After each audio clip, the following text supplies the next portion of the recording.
G'day, listeners. This episode is proudly brought to you by our major sponsor, supshq.com.au. Use code BENS15 at checkout to receive 15% off on your next purchase.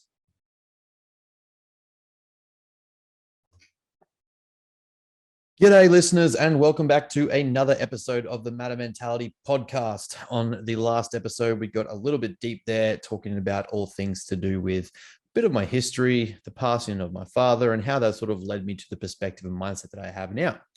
So from here, where are we going? Well, last week we talked pretty heavily around things like our training philosophy and talking a bit more about the way we do things in terms of training programming. This week, we're really going to dive into a bit more around nutrition, as I think this is going to be a bit more of a controversial topic and a controversial conversation that even with having a conversation with myself, I can get to a few more points with you guys that Instagram and social media just don't quite let us get to. Now, the first point is kind of like, how do we do nutrition? How do we look at nutrition? And I find that we look at it a little bit differently. And not too differently, and not differently to everyone, but I think to the masses, it's a little bit more different because of the psychological background that I have and the education that I have around behavioral science. It allows me to have a more holistic and sort of socioeconomic, social psychological understanding around how we do things like eating, how we perceive food, how we accept and embrace hunger, how we perceive and plan and afford things like nutritional planning, nutritional strategies, systems, and interventions. A lot of people just simply give you numbers and say, that's it, off you go. Here's your macronutrients, here's your calories, go make it happen. But we need to understand a greater perspective than that. When we look at people, when we look at clients, when we look at general populations, we look at advanced athletes, things differ every single time from person to person. The same weight people, the same weighted, the same size, the same body, in different socioeconomic circumstances, situations, are going to react differently or going to be able to eat differently, and therefore have to have different considerations. For someone that is on the move, for someone who has a night shift job, for someone who is a bit like financially less off, for people that are going to struggle to have things like affordability in pre-made meal plans or pre-made meal services, for people that are going to have to buy more whole food and bulk food to be able to plan and strategize 4 to 5 days worth of food at once. These are all considerations that have to be made. And that's just understanding the people differences. When we start looking at the individual and we start looking at the client and the client perspective, especially through Matter, we like to look at everything they're going through. So whether that person come to us with a rich history of nutritional understanding, whether they've come to us from nothing, whether they've come from a bit of bro science, whether they've come from their own attempts at research and educational understanding, they're all going to impact the way we talk, discuss, review, implement, strategize, and systemize nutrition and how we eat. Yes, in the perfect world, and this is the thing that I kind of disagree with or get, I don't want to say confrontational on, but a bit against the grain with people on is, no one exists in a vacuum. No one exists in a clinical setting. When we look at research, we look at studies, and we have the evidence-based crowd, which I would like to say myself I am. But when we look at those people who rigidly just fixate on those sort of statements, they take the numbers and they take the information from specifically inside a clinical study or a control group and try to apply that to general populations and remove nuances that dictate or change the population or that person. You can't take a sample size population data study and then implement that into a single person and say, well, it worked for these 100 people, so it should work for you. Because those 100 people weren't in those economic and those social environments, those psychological environments that person was in. So we need to be more considerate, and we try to be more considerate of the individual to as much degree as possible. Now, there are obviously first principles that we can implement and strategize with and optimize and use, and that is how Matter likes to function and work as a system. We will implement things on a first principles basis and make sure that foundational concepts are used to optimize what you're trying to achieve. But then person to person, things are going to change very quickly. Things are going to be taught differently. Things are going to be put through the system differently. Things are going to be encouraged differently.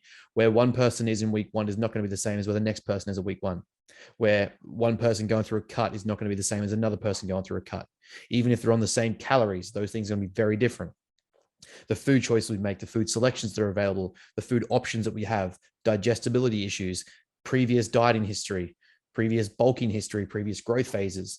All of these things are going to create differences between clients, between people that we need to comprehend and understand, which is why when you get cookie cutter programming, you get specific numbers and statements like, we can't ever go below 1800 calories. We can't ever go over this much because it just leads to fat mass gain. All these statements on paper sound great. Not always the case. Are they applicable into the individual?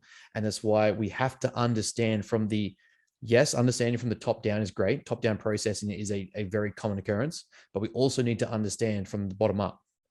So when we're looking at the person, then we're building out everything from a basis pyramid type situation, and we're pyramid up the program to help them understand how to get in the food, how to eat properly, how to start building and titrating calories where we need to, how to get them to the mindset around food. And that's another kind of area that allows us to be different, is the psychological side of coaching and nutrition that we get to implement that people don't often comprehend. It's a strange situation to me when we have psychological histories of a client and we have these coaches just make broad statements or general statements or just dictatorships and then simply say, this is it, go eat it. Or this is it, go do this. Now, that may work for a lot of people, but there's going to be a lot of populations where that doesn't. A lot of people where that doesn't respond well because it's not considering the factors or mental factors that they've had previously. They're not screening for mental problems, not screening for mental disorders, not screening for psychological distresses. And it's leading to issues, confrontations, conflicts around nutrition. And then we're blaming things like bodybuilding or obsessive rigid nutritional adherence for causing mental strains and mental problems, which is just baffling to me when we look at the evidence. It's just not the case. So for us, and the way I like to try and operate, and the way I like the system to be operated, so whether you work with me or whether a new coach is a part of Matter and you work with them and we're under the same system and operating the same sort of way, we're looking at the psychology of the person as well as nutritional history, experience, knowledge, prior dieting phases, prior dieting experience, prior training history. All of these things combined in a interactive psychosomatic relationship, not psycho separate to somatic. And that, I think, is where the issue lies, that a lot of people think they're both separate. They can just make physiological broad statements and say, just do this, and the person should go do it, irregardless of where their mental state is or where their current knowledge is or where their psychological hangups might be. I love to push people and get them to the point from A to B as intense as possible and get them there and absolutely hammer them. But if doing so leads to detriment and leads to setbacks and leads to further mental problems or leads to exacerbation of mental problems, then I'm not doing my job. And neither is that coach, neither is any coach. So for us, it's always start with the first principles, start with the foundational concepts, expose the person towards the things they're trying to achieve, make sure we are mentally and psychologically ready, make sure the mindset is there, because there is big differences. When you've had someone who's perpetually dieted for 2, 3, 5 years, someone who's read all the books about cutting or insulin resistance models and all this jazz that are, kind of pseudo brushed off science now, if they're fixated on these perspectives and then we go, cool, here's double your standard calorie intake because we know you should be on more for maintenance, but you've never exposed them to that before, they've never been exposed to that before, you are leading them down a one-way track towards body image issues, eating disorders, psychological hangups, physiological hangups, issues with how their body looks, feels, works, all of these things, because the person's not been exposed to these situations before and is completely conflicting to the beliefs they currently have. We need to be able to expose them and help them understand and shift that perspective and mindset around food, that it's going to serve a purpose. It's towards a goal. We're working for performance. We're working to fuel it. These things take time. And yes, you may get those elite athletes that are simply coming ready to go, but the likelihood is that not, and especially not most of our general populations and most of you guys who will come work with us, are not going to be that way inclined to start off with. We want to build you that way. And it's great when you get a client that is that way, but it's not how you start with everyone. It's not going to be that easy. And it's why we started the tracking course and the macro courses, so that we can expose you to these things and get you building and progressing through tracking food and learning more about MyFitnessPal and how to track nutrients, macronutrients, calories, and understand more concepts around nutrition. Because we need to be able to shift that perspective and shift that mindset over time and know that you will be able to handle it, so that when we expose you to bulks and we expose you to growth phases and you're putting on calories, you're putting on fat mass, you're putting on muscle mass, when we expose you to dieting phases and cutting phases and we're stripping away body fat, we're recompositioning the body, you can handle both ends of the spectrum in its extremities without psychological problems being caught up. And unfortunately, that is not where a lot of people take it. And that's what leads to those psychological hangups. And it's something we try to avoid because there are extremities, there are outliers, and people that can be affected by these things, or people that bring their own past traumatic experiences into dieting and food, which leads to obviously poor relationships with nutrition. We obviously don't want to exacerbate that. We want to outsource that and get people checked to make sure they're okay.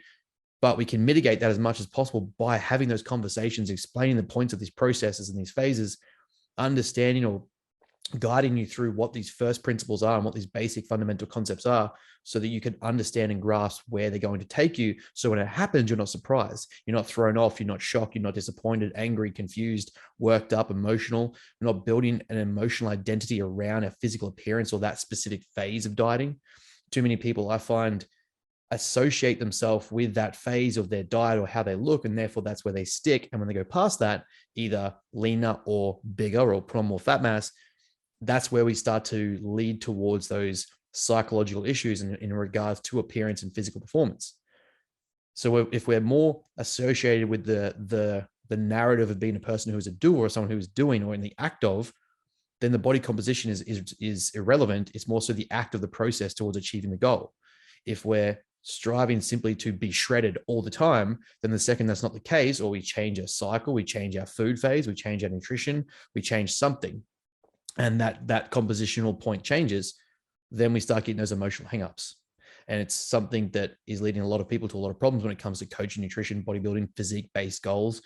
And that's not the right perspective to have, or it's not how we should perceive what we're trying to do. So when you work with us, and when the way we work is to help you expose to these situations. I'm not going straight into a 20-week prep, having never dieted or cut before, never been through a heavy growth phase and put our calories to a high limit. We've never been through an aggressive cut phase where you've experienced the emotional responses and the physiological responses and the psychological responses that come from being hungry and being lean and being colder and being weaker and being softer. All of these things are affected by the choice to cut, by the choice to go through a cut phase, by the choice to reduce body fat. Things like if you're a natural based athlete or trainer, you're going to have a reduction in sex hormones. You're going to have a reduction in production of testosterone. You're going to affect things like the menstrual cycle if you're a female. These are all things we need to expose you to and be aware of before we make those decisions and make those concepts, endeavor to achieve those concepts. So that's how we really try and ingrain or kind of systematically work psychology and nutrition together to help achieve the outcome we're trying to get and get you there in the best shape as possible. Because the unfortunate side to things like comp preps, to heavy cut phases, there is a very emotional attachment to it. It's a very emotional position to getting to that degree of leanness in the body composition goal, surviving that period of time. And you survive loosely, if you listen to our previous conversations, being able to get there is going to take a lot. It'll take its toll mentally and emotionally, especially if it's a greater degree of condition, whether you're a wellness or a physique or a female bodybuilding categories, whether you're a diva, whether you're a high performance female athlete, male athlete, whether you're a bodybuilder, physique, fitness, whatever it is, those extremities and outliers of physical composition is going to require a lot and take its emotional and physical tolls. So we need to be prepared for those things to happen. Unfortunately, too many people now are hung up on this weird concept of I want the experience, but they're not getting the experience of the whole spectrum before they endeavor to go into like a bodybuilding prep or a physical performance preparation. And they get the brunt of the whole force in full swing their first time round. And they aren't exposed to these things gradually to develop the mental resilience, the fortitude, the skill sets, which I believe being that lean, being that hungry, being that tired is a skill set to handle. They're not developing these skills. And so when it happens, they're overwhelmed by it. And all of a sudden they can't handle it. Or they bounce out of the diet poorly. They bounce out of the prep poorly. They bounce out of that compositional goal poorly, lead to overeating, overconsumption, bounce back in body fat. And all of a sudden there's more mental hangups we've got to deal with. So we like to work on making sure that you are psychologically apt at this process. You are physically exposed to this process, and nutritionally you've experienced most of these situations, so that when it starts, it's not a matter of like, okay, now we have to guide you through how a prep is going to feel. By the time you get there, you've already experienced hunger. You've already experienced the degrees of nutrition. You've experienced the spectrum. You've experienced free food. You've experienced free meals. You've experienced bulk phases, cut phases, growth phases, heavy fat mass periods, heavy muscle mass growth phases. You've experienced leaning and reducing body fat, the performance hindrances that come with that, the psychological problems that come with that. We've had that tapering and that degree of exposure to make sure that you are fit and ready to handle the intensity of a more extreme goal. And as the head matter coach and educator, I am huge on extreme goals. It's just making sure that you are in the right frame of mind and position to handle it. And that's where our background gets to play a cool role in helping you understand and achieve that, because not everyone has that psychological background to implement these strategies. A lot of people, unfortunately, just simply don't comprehend it or don't see the psychosomatic relationship we do, which is understandable. You don't know what you don't know. But however, there is a degree of responsibility to help you get through those things and understand them if you want to take on that responsibility, that role as a coach and educator with clients. So our endeavor nutritionally is to make sure that you are getting the most evidence-based approach specifically individualized to you and experiencing the full degrees and spectrums of what nutrition can and cannot do, what should and shouldn't be done, understanding and learning about these concepts, these principles, these skill sets, these tools to get through both ends of the spectrum, absolute hunger and absolute fullness, and how we can work to progress your physique with these. And then we tailor that program to you, tailor the nutrition to you to make sure that you are getting what you need and we're ticking the boxes and you're making the right choices yourself. So you're learning about things like how to eat out, how to track your food, how to enjoy social life and still achieve goals if you're a socially inclined person, how to make sure that you're still getting the psychological needs and the nutritional needs in a cut phase, in a diet phase, in a prep phase, how you're actually getting to fit in heavy amounts of calories during a heavy bulk phase without feeling too exhausted, fatigued, and tired. These are all the things that we will work on and make sure we're doing in order to make the process as enjoyable and easy as possible. Because extreme goals are never going to be easy, regardless of the body composition goal that you have, the intensity of it. It's never going to be easy, but we can make it as enjoyable as possible. We can learn to embrace the suck and embrace the growth mindset around it and take ownership of the results we want. And that's our kind of endeavor nutritionally when we discuss the nutritional pillar of the 5 elements of success. When we discuss nutrition being a part of our system of coaching and education, that is kind of how we discuss it. It's not simply just, here's some macros, see you later. Here's a meal plan, see you later. Go get whatever food you want, eat to feel, intuitively eat, all these loose terminologies that people like to use. There's a lot of combination and system or systemization in the nutritional process that we like to encourage to make sure that you get the best results you can, you enjoy the process, and you learn along the way to make sure that you can sustain it or progress further. Anyway, guys, that is kind of like a bit of a reflection on a bit more about how we encompass and embrace and encourage nutrition in the Matter system that, again, I think is a little bit differently to other people, but hopefully not in a bad way, and it's not trying to stir problems, but hopefully that's just something, a different perspective on how nutrition can be implemented in a coaching system. And it's kind of how we do it. So hopefully you enjoyed that episode. If you have any questions regarding coaching, nutrition, strategies, systems, anything like that, please feel free to flick us a message, leave some questions, leave some comments. We'll happily get back to you and reach out. Don't forget the macro course is up and running and our sleep quiz is in the bio on Instagram. So jump onto these things. They are all there to reach out and start engaging with, and we'll chat to you in the next episode.